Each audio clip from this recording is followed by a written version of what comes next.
लोकशाहीर साहित्य सम्राट डॉक्टर अण्णाभाऊ साठे यांची जयंती खऱ्या अर्थाने 106वी जयंती म्हणून आज आपण साजरी करत आहोत।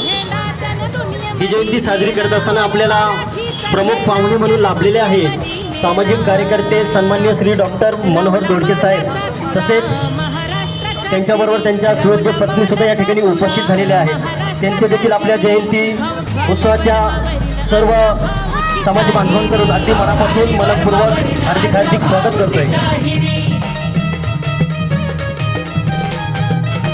एक हात लेखनीला एक हात तो डफाला, एक हात लेखनीला एक हात तो डफाला।